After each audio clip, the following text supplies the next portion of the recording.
Hola, ¿cómo están? Muy buenas noches, bienvenidos a El Pentágono.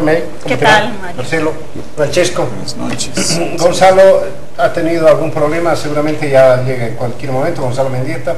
Además, no le va a faltar excusa, él es abogado, es un buen abogado. Va a contarnos alguna de esas cosas que generalmente tiene. No nos va a contar porque acaba de llegar. En todo caso, le damos la bienvenida a don Gonzalo Mendieta. ¿Cómo está, don Gonzalo? ¿Qué fue? ¿Una trancadera? Algo más complicado, extender una factura lentamente. Le ruego, por favor, su micrófono. Bueno, en todo caso hay varias cosas, varios temas que vamos a hablar. Lo primero que quiero decirles es que gracias al Observatorio de Medios y de Opinión Pública, Medios de Comunicación y Opinión Pública, este programa no solo puede verse a través de la red Rubí, de canales de universitarios, también puede hacerse a través del internet, porque estamos en directo a través del internet en los links que vamos a pasar en Twitter en este instante, en unos segundos nada más. Los reitero, gracias al Observatorio de Medios de Comunicación y Opinión Pública. Hay varios temas. Uno, el que más me ha llamado la atención en las últimas horas, aunque no ha llamado la atención a mucha gente, es que el Poder Ejecutivo se ha trasladado al Beni y a Tarija. Se ha acordado esos dos departamentos, enhorabuena, son dos departamentos importantes, donde el presidente está entregando en algunos casos equipamiento, en otros casos ambulancias aéreas. Interesante, muy interesante, coincidentemente, quiero creerlo así, en época preelectoral. ¿Por qué no está entregando en Cochabamba o en La Paz o en Oruro? Coincidencia también seguramente en lo que es esta actividad febril del presidente de los bolivianos, que está viajando en el avión presidencial, obviamente, a la entrega de todos estos recursos, con la presencia, coincidentemente también, suponemos, de los candidatos del MAS a las gobernaciones de estos dos departamentos, Tarija y el Beni. Ese es uno de los temas que vamos a hablar. El otro de los temas es que de vez en cuando el tema del separatismo, el tema de que el gobierno insiste en llamar terrorismo separatista, ha tenido algunos giros. Ya habían hablado a través de dos libros que se habían escrito y que habían puesto ya en duda lo que el gobierno aseguraba a través de las comisiones parlamentarias dominadas por el MAS, asegurando que había terrorismo separatista y asegurando además en forma colateral que varios de los implicados ya habían confesado su actividad separatista en Santa Cruz a cambio de disminuir la pena. Es cuestión de interpretaciones, vamos a tocar ambos temas y si por ahí se me ha quedado algo en el tintero, vamos a seguir. Por lo pronto, Eric. Coincidentemente estás ingenuo hoy día. Estás ingenuo hoy día. No sé de qué. Por esta vez. ¿Cómo? Claro, dices que coincidentemente el candidato le acompaña al presidente, coincidentemente el Poder Ejecutivo se traslada a Tarija y Beni, todo es coincidencia. Después, lo demás es mala fe. Ay. Bueno, yo tengo muy mala fe hoy día. ¿Y empezamos con ese tema o quieres empezar? No, por favor, es buen tema. No, que tengo muy mala fe hoy día en el sentido de decir que el presidente Evo Morales está liderando la campaña por el balotaje tanto en Tarija como en Trinidad, pero yo diría que con más fuerza en Tarija. No sé a qué se deba esa insistencia con el tema Tarija, me imagino que tiene que ver con el hecho de que en 2014 el presidente ha ganado las elecciones en ese departamento, pero no ha logrado que su candidato a la gobernación gane las elecciones en primera vuelta. De hecho, se va a una segunda vuelta en una situación de desventaja, porque Adrián Oliva, que es el candidato de la oposición, ha logrado una alianza con el tercero, que es Luis Alfaro, que era un diputado del MAS, era dirigente de los campesinos de Tarija y por lo tanto una ficha clave del partido oficialista en Tarija. Lo que demuestra además que ya ahí no hay diferencias ni de oficialismo, ni de oposición, ni de derechas, ni de izquierdas, ni de ideologías, porque si Luis Alfaro está con Adrián Oliva y si Pablo Canedo, que era un autonomista de esos aguerridos, está siendo el candidato del MAS, pues significa que todas las diferencias, al menos en Tarija, se han borrado. Decía por qué se insiste con el manejo de esta gobernación. Uno puede ser este tema político que acabo de mencionar, pero también puede haber un tema económico. No nos olvidemos que, y no quiero decir con esto que haya un interés en corrupción, y mucho menos, sino en el manejo económico de la gobernación más rica de Bolivia. más del 80% de los recursos del gas se encuentran en el departamento de Tarija. Esa región se beneficia con el 11% de las regalías, con el 4% del IDH. Aquí don Francesco nos podrá dar datos más precisos, pero tengo entendido que 45 millones de dólares por mes recibe el departamento de Tarija solamente por concepto de regalías. Obviamente, si se quiere poner en marcha un proyecto de desarrollo para Tarija, se tiene que usar este dinero para ese fin. Hasta el momento, ni el oficialismo ni la oposición ha puesto en marcha un proyecto de desarrollo para esa región. Todavía existe pobreza, todavía existe un departamento en rezago, no sé qué es lo que pasa, las ejecuciones presupuestarias son absolutamente bajas en Tarija y el proyecto de desarrollo no acaba de arrancar y ni siquiera acaba de conocerse como tal. Bueno, un aditamento más para que la gente pueda saber. Se trata de una segunda vuelta eleccionaria que va a tener en Tarija a dos candidatos. Por un lado, Adrián Oliva, y por el otro lado, Canedo. ¿Cómo se llama Canedo? Pablo. Juan Pablo. Pablo Canedo. Es raro, me llama la atención alguna coincidencia que hay por allá, porque no, esta vez sí es una coincidencia. Esta no es ingenuidad. Se trata de que el ministro de la Presidencia, Ramón Quintana, le ha dicho a Adrián Oliva que es un hombre de la CIA norteamericana. Se lo ha dicho. Trabaja para la CIA. No sé, no lo creo. Debe tener información. Debe tener una información. Lo que sí sé es que Canedo es un ex becario de Fulbright. Es una de las becas más exitosas, una de las becas más apetecidas por los estudiantes bolivianos en posgrado. Las Fulbright. Canedo, de hecho, fue presidente de los ex becarios Fulbright. Entonces, entre Fulbright y la CIA, más me temo que va a ser una primaria de los demócratas o republicanos que una contienda de los aspirantes a gobernadores. Me dejan aumentar una coincidencia más, ya que estamos en esta onda. Coincidentemente, el discurso del presidente y del vicepresidente ya no es el que habíamos escuchado en la anterior elección, en la primera vuelta en realidad, ¿no? Ya no hay aquí la amenaza de votan por nosotros y si no lo hacen no vamos a trabajar, ¿no? Hay otro discurso, excepto el lapsus que se le salió antes de ayer a Quintana, ¿no? Excepto ese lapsus, el resto es... Recordaremos el lapsus. ¿Cuál es el lapsus? La dignidad. No se come. Sí. Sí. Ay, qué triste frase. Está duro, ¿no? Pero en todo caso, si uno se fija las declaraciones del presidente y del vicepresidente en Chuquisaca en Tarija y en Beni respectivamente, uno se va dando cuenta que el tono ya es demasiado tibio y es intentar conciliar, ¿no? No sé si esto tiene que ver con que el Papa está llegando y se están... Coincidencia el Papa. Quizás es otra coincidencia más aquí, ¿no? Pero en todo caso, a lo mejor es una especie de estrategia que la habrán entendido bien, que no ha funcionado, ¿no? Es decir, polarizar más la movilización electoral en ese sentido no creo que haya sido lo más correcto en términos de electoral. Yo quisiera empezar este tema electoral dando las gracias al órgano electoral plurinacional por haber permitido por lo menos 2 segundas vueltas, porque con las cosas que están saliendo sobre los entretelones de Chuquisaca, realmente es un milagro que haya habido segunda vuelta en el Beni y segunda vuelta en Tarija. Podían haberse inventado esos señores cualquier pretexto para poder evitar la segunda vuelta, anular votos, ¿por qué? Porque todo ya estaba amarrado. Nos hemos enterado, ¿no?, de una carta en consulta del TED de Chuquisaca pidiendo al órgano, al Tribunal Supremo Electoral, qué hacer con los votos del FRI, si podían anularlo o no. Es decir, no es cierto lo que dice la presidenta del tribunal, que le han impedido de poder dar su opinión al respecto.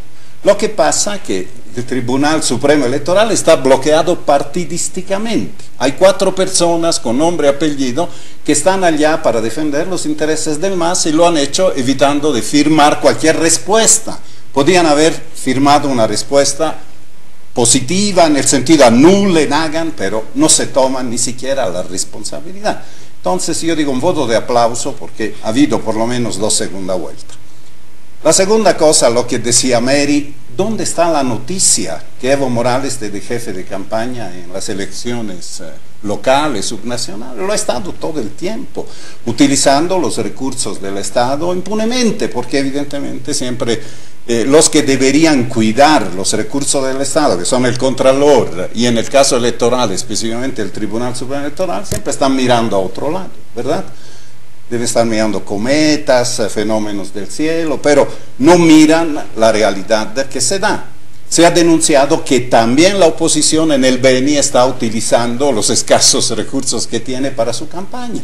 Y de esto, ¿no?, se ha hecho un poco más de alaraca por parte del partido gobernante, pero las cosas son así, que ahora se puede hacer cualquier cosa. Hay que agradecer si nuestro voto se respeta, si realmente no se cambian las actas. Ha habido una denuncia terrible de cambio de actas corregidas y validada por el Tribunal Departamental de La Paz sobre Comanche, si no estoy equivocado, y otro sobre Caranavi. Es decir, corregida con puño y letra, cosas que ya va contra la ley electoral, pero el principio de preclusión ya se ha juzgado, ya se ha hecho y no se puede hacer nada. Lo que a mí me llama un poco la atención de este proceso es que estamos a oscuras. Primero, porque estamos muy lejos de los lugares donde va a haber la segunda vuelta. Segundo, porque no hay encuestas. Normalmente uno dice, ¿qué estará sucediendo? Entonces, uno puede, por un lado, preguntar por ahí, por allá, si alguien tiene encuesta, y resulta que alguien, obviamente, cada uno de los grupos está haciendo sus propias encuestas, pero más que ver las encuestas, uno ve lo que está sucediendo, la presencia diaria, constante, horaria, yo diría, del gobierno en Tarija muestra que allá sí están mal las encuestas, que necesitan remontar. Entonces el presidente en persona no puede permitir que un departamento, como decías bien, él ha ganado, o tú decías, ha ganado en la elección nacional, lo pierda en una departamental. En el Beni parece que la lucha un poco más pareja por la división que ha tenido el MNR. Lo que sí se sabe que las dos encuestadoras, Mori y Ipsos, van a hacer directamente el conteo rápido, se van a dedicar al conteo rápido, de manera que yo creo el siguiente domingo vamos a empezar el Pentágono pudiendo comentar los resultados de esos. Ojalá esta vez le achunten. Yo veo que, además de lo que decía Mary, se juega algo fundamental, que es la coda interpretativa de las últimas elecciones. ¿Cuál va a ser el giro final? El giro final es reforzar la idea de un gobierno en retroceso, por lo menos a nivel de estas elecciones y de lo que puedan decir, o no. Yo creo que esa disputa también simbólica moviliza ciertamente al gobierno a ambas elecciones. No es raro que el presidente esté en Tarija y el vicepresidente ande circulando el Beni. Las estrategias, sobre todo la tarijeña, a mí me llama la atención. Uno ya no sabe si es el MAS realmente. Yo esta semana he visto en algún canal colega entrevistado a Pablo Canedo y a gente de su programa, y era gente que uno veía, o que hoy incluso podría decir cuánto tendrá realmente relación genuina con el MAS y cuánto podría expresar las banderas del MAS. Yo no sé si realmente uno puede con claridad decir esa es una candidatura del MAS o es una candidatura de una mezcla solamente utilizada como maquinaria electoral. Con alguien hay que vencer. En esa entrevista al candidato a gobernador del MAS, que lo han hecho circular por un montón de canales, le preguntaron, por ejemplo, su opinión sobre Mario Cosío.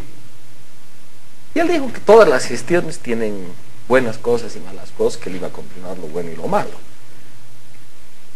Yo creo que eso es una apelación tan clara al voto que siempre ha sido ajeno al MAS, como para no enajenar a nadie. O sea, cualquiera está bienvenido en la medida que nos ayude a ganar. Pero eso también hace descolorar el mensaje político y te hace un mensaje político más ambiguo y menos potente. El hecho de que Luis Alfaro esté con la oposición también es una señal que confirma los otros casos de los que hemos hablado las anteriores semanas, Condori en Chuquisaca, Félix Pazzi acá. ¿Qué está pasando dentro del MAS para que una rama de su dirección tenga que optar por la disidencia, incluso en estas circunstancias?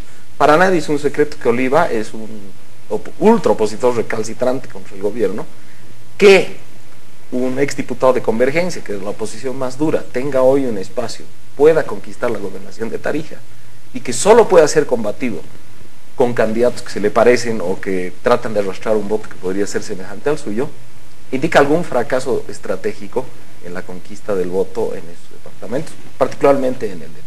Lo que pasa es que hay dos etapas en el proceso político de Tarija respecto al MAS, ¿no? Una antes de Pablo Canedo y una después de él, ¿no? Antes de Pablo Canedo, el MAS apostaba a ese departamento con su gente, campesinos, dirigentes del área rural, gente de los barrios populares, de los sectores sociales. Pero precisamente por eso nunca pudo conquistar el voto de la ciudad de Tarija y eso le ha impedido ganar la gobernación. Si ha tenido la gobernación el MAS en Tarija, ha sido a la fuerza. Pero ahí yo creo que esa es una prueba. Uno podría decir, bueno, insistía con su voto como su voto natural, no crecía, tuvo que claro, por eso tuvo confrontar que... a otros. Pero la transgresión del voto ajeno es un pecado que el electorado cobra.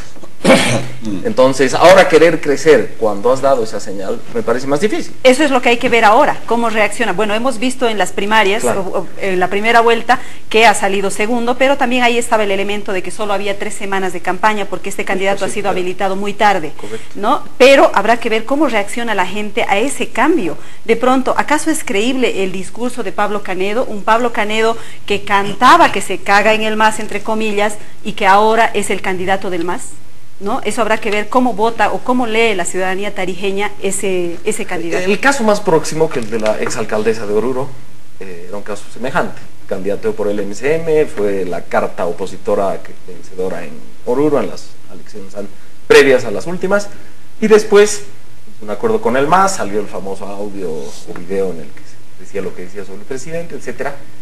Y ahí me parece que fue un caso fallido. Yo no me aventuro a pronosticar qué va a pasar en Tarija, entiendo que la contienda es había mucha difícil para ambos, Oliva y el segundo. pero creo que además la alianza es una alianza estratégica, ¿no? Esa alianza de Alfaro es el tercero. Pero a ver, yo te quisiera responder con otro ejemplo histórico. El MNR del 56, claramente dividido por dos corrientes bien identificadas, una más pragmática, no muy ideologizada con el tema nacionalista, con Hernán Siles a la cabeza, y la otra más de izquierda, más de movimientos sociales, digamos, para ponerlo en los términos de lo que estamos pasando ahora, con Lechín, ¿no? Entonces, ¿qué está pasando ahora mismo dentro del MAS? Entonces te responderé con tu ejemplo, sí, porque el 56 la fracción de izquierda llevó años flochados de candidato. ¿De vicepresidente? Sí, de candidato a vicepresidente. Sí. En el medio renunció, sí, pero reconocían que sin la fracción de izquierda no se podía gobernar. Exactamente. Y después, extrañamente, el hombre de la izquierda que representaba se unió para ser vicepresidente con Víctor Pastenso. Y fue a visitar a Chancaycel. Hay un elemento más en la campaña que el presidente Evo está haciendo en favor del candidato del MAS en Tarija. Ha habido un anuncio de un próximo descubrimiento de un nuevo campo de gas en Tarija, y que el 1 de mayo, es decir, próximo viernes, ¿no?, lo va a anunciar el ministro de Energía y Hidrocarburos. Ahora, no sé si habrá puesto en apuros al ministro de Energía y Hidrocarburos o es realmente una buena noticia. Es interesante porque el viernes ya hay silencio electoral, me imagino, porque estamos cerca a la elección. Para la oposición es eso. Para la oposición, pero si van a hacer el anuncio, evidentemente va a estar allá el candidato a su lado, si es que hay ese logro, no sé, yo no tengo idea de dónde puede estar, ¿no? Pero si hay, bien para Bolivia, va a estar sin duda el candidato al lado aplaudiendo y diciendo mérito de mi candidatura, son probablemente que nos descubriremos después, ¿no? Solamente quiero traer a colación la parte del uso de los recursos públicos en la campaña, porque he visto una cuestión muy desigual, ¿no?, en el tema de la oposición y el oficialismo. El Deber ha publicado una crónica e incluso un video en el que se muestra que gente del Ministerio de Trabajo ha ido a hacer una inspección a la gobernación de Beni para verificar de que los funcionarios estén trabajando en los horarios establecidos y que no estén haciendo campaña. Y de hecho ha tratado de sancionar a la gobernación de Beni, ha increpado al gobernador, los funcionarios del Ministerio de Trabajo, porque habían cambiado el horario de trabajo. Entran a las 7:30 para salir a las 5 o 5:30 de la tarde y luego ir a hacer campaña. El Ministerio de Trabajo les ha dicho que eso es ilegal, que no pueden hacerlo, qué sé yo, y realmente me parece una cuestión de doble moral y una cuestión, o sea, de poner en desigualdad de condiciones a dos frentes que están yendo a la misma elección, ¿no? Yo me pregunto, con ese tu ejemplo, ¿cómo serían las reglas electorales si estuvieran escritas sin hipocresía? ¿Serían realmente reglas de igualdad? No, pues, no creo. Si estuvieran escritas sin hipocresía, el caballo del corregidor tendría ventajas reconocidas en la letra. Hoy día tenemos que cabalgar entre la forma, que nadie la defiende tibiamente, y la realidad. Lo más O si hipócrita no que las tenemos hubiese son las escrito reglas. Héctor Arce, ¿no? Ese es otro de los temas. El punto es que vamos a ir a un corte, luego los mensajes vamos a hablar de algunos elementos que tienen que ver con las posibles excusas que nos presenta el presidente. Las excusas fueron: 1, hubo corrupción antes; 2, hubo racismo en el tema de la candidata a gobernación en La Paz; 3, hubo un manejo machista, precisamente refiriéndose a esto. 1, por lo que sé, no hay corrupción, no hay denuncia de corrupción todavía, ni en el Beni ni en Tarija. 2, los 4 candidatos son varones, ¿no es cierto? 3, ninguno es indígena, ¿no es cierto? Walter Chávez ya ha renunciado. No sé a quién le van a echar la culpa en todo caso, si es que hay alguna posibilidad de debacle electoral del MAS en estos departamentos. Luego los mensajes seguimos.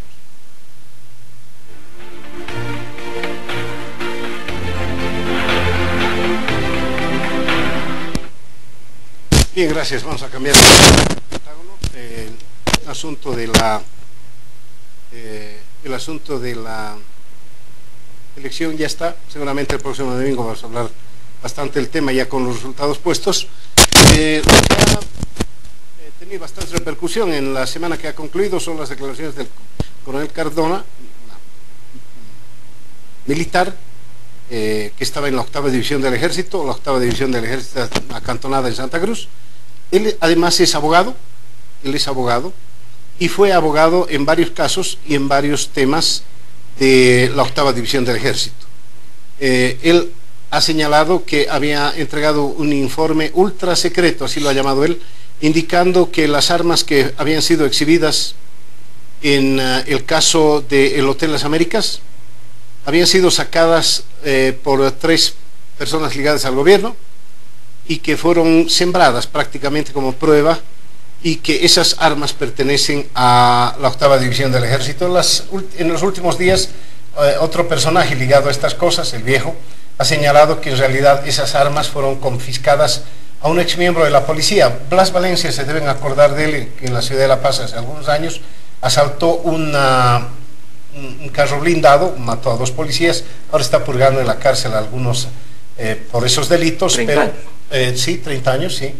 Pero se ha deslizado la posibilidad de que las armas que utilizó en su momento Blas Valencia eran en realidad las que se sembraron en el Hotel Las Américas. De todas formas, no es nuevo, esto no es nuevo.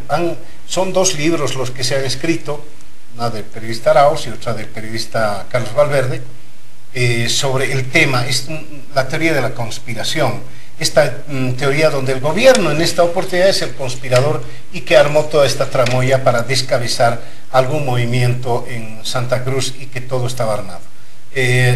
Justo cuando el gobierno comenzó a lograr algunas sanciones, no son sanciones, algunas confesiones Juicios indicando abreviados. Juicios abreviados, sí, y sentencias. Dijeron, ahí está la prueba, estos señores han confesado.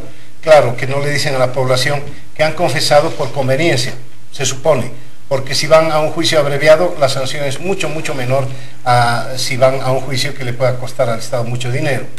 De todas formas, ha complicado las cosas porque ha aparecido en escena el general Jorge Ágreda, que estuvo acá en el Pentágono, ¿se acuerdan? Hace algunos... Cuando tú estabas, es el mismo, claro, es el mismo general Ágreda, que fue comandante de la 8ª División del Ejército durante esos sucesos, y él se ha sumado a la descalificación que ha hecho el ministro de Defensa y las Fuerzas Armadas y el ministro Moldis, dudando de su capacidad mental. Incluso se han sumado esas cosas y las cosas se han complicado. Se han complicado porque, bueno, para el gobierno sí, de que claro, hubo terrorismo separatista, para la oposición y otros sectores siguen pensando que hubo una situación por lo menos de tratar de armar algo que poco a poco se está develando, no fue tan así. Piedra libre. Bueno, ya quedas piedra libre. No, que yo dividiría el informe ultra secreto de Cardona en dos partes. Una parte, la que tiene que ver con las armas, que me parece hasta cierto punto coherente. Es una historia que, si es que la Fiscalía tuviera algún interés real de esclarecer el caso terrorismo, podría comprobar si es cierta o no es cierta esta historia.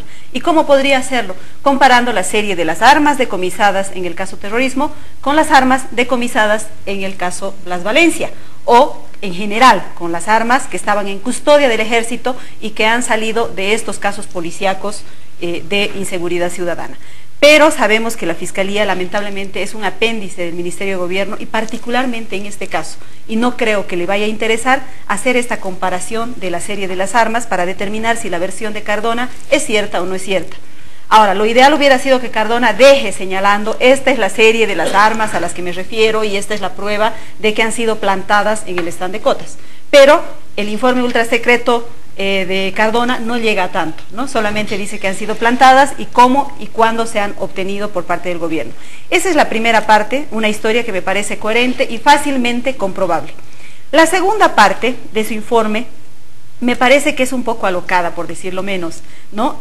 Cardona, en ese informe que ha sido revelado por la agencia ANF, dice que hay unas pistas para meter y sacar droga, que están a cargo de Juan Ramón Quintana, que Pablo Iglesias, que es el líder de Podemos en España, está en consonancia con el gobierno de Evo Morales para convertir a España en la puerta de ingreso de la cocaína que va a ir de Bolivia a través de esas pistas, que se está entrenando un ejército civil de cocaleros en el Chapare para defender al gobierno, es decir, una cantidad de cosas que realmente no ameritan el mayor viso de seriedad. A mí me parece que el coronel Cardona, cuando leo todas estas supuestas revelaciones, me parece que o es poco serio o realmente está afectado en su salud mental. Realmente parece que tuviera este síndrome de persecución por todas estas ideas que tiene. Me dirán, ¿y de dónde sacas que todo eso es mentira? Pero ¿y de dónde saca él que todo eso es cierto? A mí me parece que hay esas dos partes que hay que saberlas distinguir. La primera parte se puede comprobar, sí, la segunda no. Las cosas, claro, ya echas a perder la parte que podía ser seria, ¿no? Ya todo resulta poco serio. Ya no solo la parte del narcotráfico, sino la parte también de las armas. Una cosita más, gracias a quienes nos están viendo en este instante, me hacen la corrección. El periodista que escribió sobre Rosa fue Harold Olmos. Harold Olmos en su libro. Y el otro fue Carlos Valverde Barbey. Carlos Valverde Bravo. A mí me parece que el incidente de la muerte de estos señores va a traer mucha cola, es un asunto grave, ha involucrado la muerte de ciudadanos extranjeros, hay reclamos internacionales por esos casos y uno ve de cuando a las familias del irlandés y del húngaro dando vueltas, en algún caso han llegado a Santa Cruz. O sea, creo que hay una base objetiva de un caso que nunca ha sido suficientemente explicado. Las razones de esas muertes no las sabemos, hay dudas sobre si realmente hubo un combate, y fue la pieza clave para la confrontación victoriosa del gobierno con parte de la oposición más dura que tenía en ese momento. Yo creo que sobre ese caballo, que es un caballo objetivo, que el gobierno tampoco se ha encargado de esclarecer y sobre el que los distintos actores juegan papeles contradictorios. Antes el fiscal Sosa era la palabra santa para el gobierno y para la oposición todo lo que decía estaba comprometido con el interés político del gobierno, y ahora resulta que estamos al revés. Sosa es un horror y para algunas personas ahora sí dice la verdad. A mí me parece que suena un poco raro. ¿Por qué se acuerda 7 años después del caso y manda un informe secreto 6 años después? Eso sinceramente hace que le quite crédito a su declaración. no es que sea ajeno a los procedimientos judiciales en el mundo que alguien que se pelea dentro de la red que hizo algo impropio pueda decir cosas verdaderas. Yo creo que eso puede ocurrir. Pero lo que no está suficientemente explicado es por qué le da el ataque de conciencia 7 años después a una persona que ha trabajado en el ejército y que él mismo dice ha ejercido cargos, ha sido abogado, según él, del excomandante Ágreda. No, ha sido, no solo bueno, sí. ha sido. Pero digamos, las circunstancias en las que había sido difieren. Ágreda dice que ha sido porque esa era su función, él dice porque era su íntimo amigo. ¿Cuál es? Yo no sé hasta dónde, suponiendo que no estuviera el MAS en el gobierno, ¿qué tipo de investigación tendríamos o algún día tendremos sobre estos incidentes? Va a ser una investigación que no solo va a tener interés nacional, va a tener interés internacional. El deseo de dejar las cosas en brumas, a mí me parece que tiene patas cortas. Y creo que estos incidentes que de rato en rato vemos a alguien que se sube al carro y comienza a dar noticias, como en algún momento se dijo que la policía era la que había filtrado los videos de la incursión al Hotel Las Américas, me parece que se montan sobre el carro de un caso insuficientemente explicado, con muertes hasta ahora no justificadas, y en la que, por ejemplo, hay denuncias de que se ha extorsionado a gente que aún hoy sigue en la cárcel. A mí me parece terrible que haya un señor como Zvonko Matković, con cuya línea política no comulgo, pero cuyo hijo esté preso, hayan denunciado extorsión de distintas personalidades de la justicia, entre ellos el fiscal Sosa, y el país parece que pasara como si nada pasara respecto a esas denuncias. Yo me alineo en juzgar este episodio último de Cardona con Mary Vaca. Es decir, uno podría decir, si solo el 10% de lo que ha dicho este señor fuera verdad, es realmente para preocuparse sobre lo que está pasando. Y lo que dice también Gonzalo es cierto. A estas alturas el caso terrorismo va a ser imposible resolverlo por la vía judicial. Está tan contaminado, hay tantas contradicciones que yo creo nadie es puro ahí. Y si insistimos en la parte judicial, yo creo lo único que vamos a ver, más injusticia y más confusión. Ese es un problema histórico, a mi criterio. Hay que tratar de preservar todos los documentos, las pruebas relacionadas con este caso para que cuando baje la marea se pueda dar un juicio sobre lo que realmente pasó. Pero es evidente que algunas cosas nos parecen verosímiles. Y lo decía muy bien, esto de las armas, si los mataron mientras dormían, tenían que llevar armas para mostrar que tenían un arsenal en un hotel. A ver, tener un arsenal en un hotel también.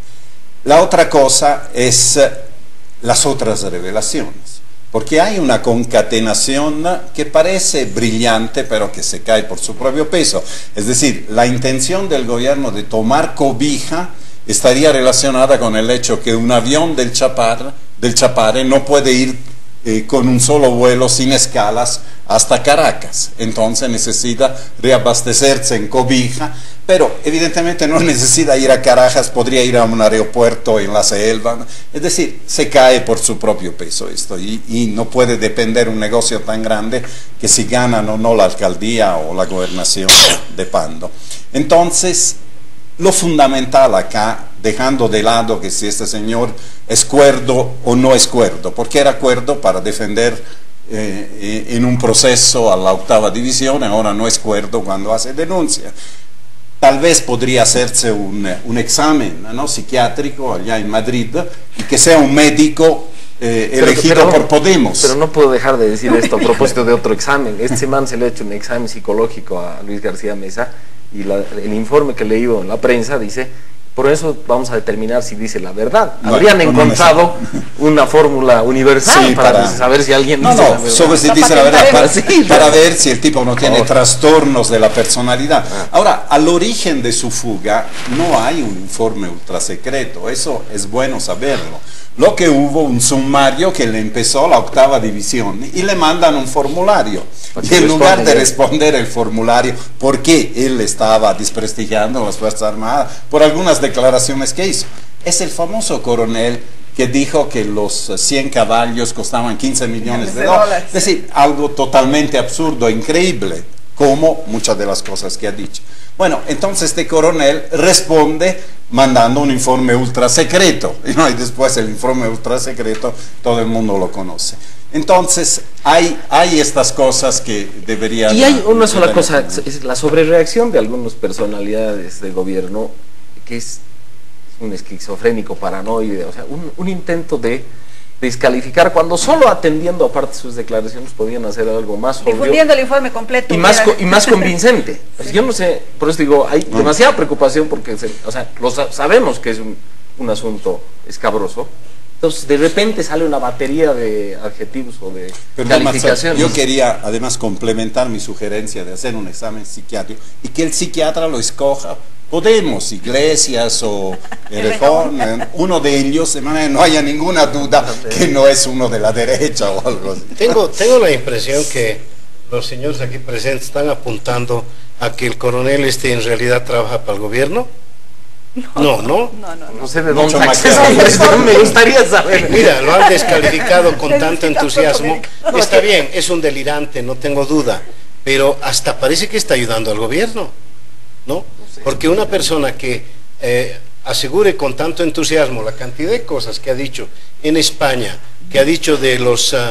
no sé, los caballos han tenido que ser escogidos seguramente entre los ganadores del derby de Kentucky para que ganen esa cantidad. A ver, pero yo creo que con los elementos de opinión pública que se tienen, lo único, uno tiene que esforzarse por discernir que puede ser cierto o no. Y si le mezclas unas declaraciones sobre las armas, el plantado, está bien, pero y le mezclas la recuperación del Mario en campo de entrenamiento en un club médico, es el colmo. Pero ¿quién es el genio que va a determinar si este señor miente o no miente, o quién es el genio que va a decir esto es verdad y esto es mentira? Podría ser una porción. Hacerlo, es lo que te dije. En el tema de las armas es fácil comparar la serie de las armas de los dos casos y punto. ¿Dónde? ¿En Bolivia? Pero por supuesto. No va a funcionar. Claro, pero digo, esa parte de la verdad podría tener un criterio objetivo. Ahora, Marcelo está molesto, quiero decir. Marcelo está molesto. El tema de la verdad, y tú lo sabes, Gonzalo, si quieres me remonto a las calendas griegas. ¿Quién mató a Pando? ¿Se cayó del caballo mientras volvía o fueron los jauríos? ¿Quién mató se suicidó un saga? ¿Se suicidó un saga o fue una masacre en la calle Laricara? ¿Quién mató a Dasen Uyuni? Nos vendremos más acá un poquito, ¿no? de pura teoría de la conspiración. ¿Se suicidó Bush? O alguien más le disparó. Hay cosas que han quedado en la absoluta nebulosa. No ha existido nada claro. Así que si ustedes están esperando que el tema del Hotel Las Américas se esclarezca, vamos a estar hablando del cuartel Sucre de aquí a 60 años igual. No, cuando hay este tipo de acciones y de repente aparecen este tipo de personajes, yo me pregunto, sobre un caso además en particular como este, me pregunto, ¿a quién favorece realmente este tipo de hechos? Y a mí me parece que en realidad, más allá de desprestigiar todo lo que es la corriente que va en contra del gobierno, que se ha armado esa tramoya, el gobierno armó para favorecerse a él mismo políticamente, me parece que va más bien a favor de él mismo, en realidad, ¿no? Es decir, como si juega más bien en contra mismo del señor, porque estaba dentro de los caprichos que había tenido este señor, uno de esos era ser agregado militar en Madrid, si no me equivoco. Entonces, curiosamente se va a refugiar también a Madrid. Él tiene alguna fijación especial con la paella o con alguna cosa en específico de España, además de todas las otras cosas que ha dicho, pero esto me parece que en realidad, más que desprestigiar todo un proceso que ya debería estar en curso, que en algún momento se tendría que destapar, pero de una manera serena y además racional, lo que hace es más bien intentar echar más tierra y enterrar más bien este problema desde mi punto de vista, ¿no? Uno podría, la pregunta de Mario es buena, uno podría decir, a ver, trivializando al testigo de ocasión, diciendo que está loco, delirante, etcétera, uno podría, yo no creo que solo eso descarte la existencia de un asunto objetivo, nada esclarecido y grave. Eso es una cosa. La segunda, la pregunta de Mario, los ejemplos que daba, ninguno involucró a la muerte de extranjeros. Entonces aquí tienes un interés distinto, el interés que probablemente sea más persistente que nuestra propia Yo justicia o concuerdo. nuestra propia ¿Tú política. crees que Yo con- al gobierno húngaro le interesa que haya muerto Rosa? ¿Qué? Mira, por ejemplo, ¿Le una cosa- interesará al gobierno irlandés Una que cosa Dwyer que yo se haya sí he muerto? visto, si eso puedes entrar a Google, es la cantidad de veces que ha salido la noticia sobre Dwyer en el periódico. Sí, sí, sí. En la Unión Europea se ha pronunciado a través de la Comisión, es decir, hay una acción internacional para presionar al gobierno boliviano para que este caso se resuelva. Yo creo que parte de eso tiene que ver los juicios abreviados también, por eso el Otuazo ya está fuera de la cárcel, digamos. Pero en todo caso quiero decir que concuerdo contigo, creo que el Pentágono del 2025, vamos a estar aquí hablando de... No llego. Ya habrá otra generación. Gracias por los buenos deseos. No quieres del caso eternizarte en tu terrorismo, silla. del caso terrorismo. Pero me temo, como dices tú, que es una de las incógnitas, como la muerte de Barrientos. Se cayó el helicóptero, le disparó Luis Arce Gómez, es parte del asunto. Es decir, no soy muy amigo de las teorías de la conspiración. Es muy fácil la teoría de la conspiración.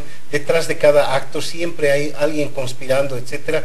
Pero esto va a quedar, mucho me temo, el tema de las Américas, en uno de los agujeros negros más vergonzosos de nuestra historia, porque murió gente. Hay gente que asegura que mataron extrajudicialmente a gente. Hay demasiados cabos sueltos, sin embargo. Por ahí un coronel de la policía, por ahí mañana oficiales de la policía que han participado en este hecho. Exministros que por ahí se pelean con el régimen en algún momento, como se peleó un exfiscal que ahora está en el Brasil. Sin embargo, como le digo, yo creo que es y se va a quedar para siempre en una nebulosa. Ojalá, pero que aporten evidencias, porque ya de cuentos, de novelas estamos hartos. Yo quisiera poner el énfasis en un aspecto que hemos tocado y que acaba de repetir Mary. ¿Me dejas ir a un corte? ¿Ya me está pidiendo producción? Lo pensaré. Por favor. Okay, déjalo. Mientras Responda al transporte. corte. Mientras A la vamos vuelta, 3 horas. a un corte, por favor, Francesco va a estar pensando si deja las cosas. Vamos a un corte, por favor.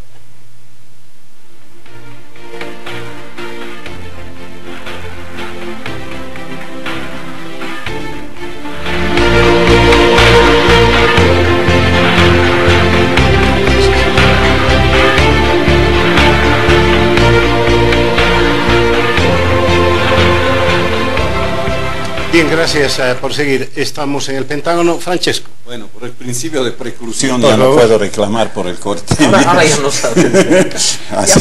Ya fue. Es decir, una cosa que me llama la atención es el manejo del juicio abreviado que se está dando en todo el proceso sobre el terrorismo. Usualmente el juicio abreviado es así: empieza un proceso, ¿no? Al acusado se le pone frente a la disyuntiva: o te declaras culpable y haces y esto implica reducir la pena, das la versión de los hechos que tú tienes, o bien tú te declaras inocente y sigue el proceso hasta las últimas consecuencias. Lo raro de acá es que cuando el proceso ya tiene 5 o 6 años que se está llevando a cabo, a las personas que han estado presas sin sentencia, fuera de toda norma, además jurídica y humanitaria, ¿no? Se le dice: mire, con lo que has estado en la cárcel puedes salir libre. Lo único que tienes que hacer es separarte de esto, acusando a 3 o 4 personas, porque ese es el objetivo, no es sacarlo de la cárcel, evitar el hacinamiento de nuestros centros penitenciarios. Es sacar peces menores en función de acusar peces mayores. ¿Y por qué Yo aceptan? pregunto a un abogado si este procedimiento es correcto, es decir, el juicio abreviado o se hace al comienzo o no se hace más. Yo creo que eso, uno escoge, o se va por este camino o se va por el otro. Una vez que se ha metido, tiene que ir hasta el final. Y el que acusa tiene que cargar con todas las consecuencias de tener un inocente o alguien que no tiene suficientes pruebas de cargo en la cárcel durante 5 o 6 años. Bueno, voy a trabajar Los honorarios, el domingo. dice, los honorarios. No, a ver, pero ¿cuál es el sentido? Es una regla utilitaria más o menos básica la que está detrás de mecanismos como estos. Uno, estoy hablando en la teoría, ahorrarle recursos al Estado y 2, dividir a los acusados. Si uno ve, por ejemplo, los recientes condenados en el caso Petrobras en Brasil, los primeros han sido los delatores, tienen unas penas que no parecen tan reducidas, pero es un mecanismo también de dividir a los acusados y lograr información. Si le añades aquí esto que yo creo que trasciende incluso a los intereses políticos, nuestro gusto por la detención preventiva, nuestra predilección por la... O sea, un acusado por el clamor público de hacer algún delito, o de parecer que lo haga, merece la cárcel indisputablemente. El esfuerzo de modificación del Código de Procedimiento Penal al final de los 90 tenía precisamente la intención de que te defiendas en libertad cuando estuviera garantizado que no te vas a escapar o hubiera cierta seguridad. Hoy eso, reformas del procedimiento penal mediante se ha olvidado. O sea, creo que en el caso concreto se utiliza con fines claramente prácticos de salvar un juicio que estaba empantanado, pero eso está dentro de un marco cultural más grande. Queremos cárcel por clamor público, no creemos en la defensa en libertad. Ahora, cuando lo escucho a don Francesco, digo, bueno, estos acusados podrían rechazar este juicio abreviado, pero la justicia boliviana es tan surrealista que podrían estar ahí 5, 10, 15, 20 años más y no tener sentencia. Realmente eso podría pasarles. Entonces, pese a que en este proceso de detención preventiva, ellos ya, muchos han cumplido la pena por el caso por el que se les acusa, pese a eso, ellos se aceptan la culpabilidad y dicen, bueno, vamos a salir libres de esta manera. En todo caso, lo que quiero decir también del caso terrorismo es que, ¿por qué creo que nunca más se va a aclarar el tema? Porque hay por lo menos 4 hechos sustanciales, fundamentales, que han torcido este proceso. Uno es el famoso testigo clave del gobierno, Villa Vargas, que al principio estaba con el gobierno, después está con los opositores y ahora se declara culpable. O sea, 3 posiciones en una sola persona. ¿Cuándo más le vamos a creer al señor Villa Vargas? Nunca, ¿no? El fiscal, el superfiscal Sosa, que sustenta toda esta acusación y de pronto, de la noche a la mañana, por arte de magia, se da cuenta que todo lo que él había hecho estaba mal, se va a buscar refugio a Brasil y dice que en realidad el gobierno está usando el caso políticamente. 3, el caso Cardona, ¿no?, que aporta este elemento de las armas, que ojalá lo esclarecieran, pero sabemos que no lo van a hacer. Y 4, el tema de los juicios abreviados. Los que son enjuiciados de manera abreviada salen y acusan a otros, incluido al gobernador electo de Santa Cruz, Rubén Costas. Y los ex abogados del Ministerio de Gobierno que están presos. También, que es una ese es otro, un quinto elemento que te da un panorama absolutamente enrarecido, confuso, y que te indica que este caso jamás se va a esclarecer. Tendrá que algo que ver, en todo caso, voy a mezclar algo, de repente, muy arbitrariamente, me arriesgo a una risotada de la mesa, que a pesar de todo, a pesar de todos estos elementos, Evo Morales haya ganado en Santa Cruz. ¿Tendrá algo que ver? Porque Santa Cruz fue un bastión, hasta hace algunos años, de la oposición. El gobierno le encanta recordar muy a menudo que no podía aterrizar ni siquiera en Santa Cruz. No se olviden que hubo movimientos muy duros de racismo en Santa Cruz. No se olviden que hubo tomas muy duras de instituciones en Santa Cruz. Y no se olviden que en el 2014 el MAS ganó en Santa Cruz. ¿Se pueden mezclar estas cosas? ¿Podría? ¿Alguien podría tomar en serio este detalle? ¿Es mínimo este detalle? Es que para tomar tu hipótesis tendríamos que decir que los cruceños se han doblegado y que han votado por el presidente indígena Evo Morales. Yo diría que es al revés, que el presidente Evo Morales ha adoptado la agenda de Santa Cruz y por eso Santa Cruz ha votado por él. Lo que me da pie a hablar un pedacito sobre el final de la cumbre agropecuaria. En este contexto no hay que olvidarse que una cumbre de esta naturaleza no es poco. Estamos hablando de una medida, por ejemplo, como la de 1953, primero de agosto fue, o 2 de agosto, 2 de agosto, decreto de reforma agraria, el decreto más importante, el acto más importante del gobierno de la Revolución Nacional, que se replicó, intentó replicar Miguel Urioste con poco éxito con la ley INRA. ¿Se acuerdan? En el 96 hubo mucha laraca, la reforma agraria, una gran marcha campesina, una gran marcha campesina, etcétera. Y ahora él intentó, este gobierno, de Sembrar para Bolivia, que aparentemente ha tenido la venia de muchísimos industriales y gente de Santa Cruz que le da el visto bueno, menos en el tema de los transgénicos. ¿Es coherente esta situación? Absolutamente no. Es decir, hay tres elementos de esta cumbre, ya que hemos pasado al otro tema, no tenemos mucho tiempo, seremos sintéticos. Uno es el tema de los transgénicos. Si bien la Constitución fue hecha con mucho cuidado en este punto, dejando la cosa en el limbo, dejando que el gobierno decidiera sí o no, pero hubo una cumbre, si se acuerdan, en Tiquipaya, ¿verdad? Donde los transgénicos fueron tildados de ser producto del demonio, un poco menos. Fue la madre tierra y todo lo demás. Sí, la cumbre de los pollos, de los calvos. Uno, ahora vemos una posición mucho más flexible, además pragmática, porque los transgénicos están en medio de nosotros.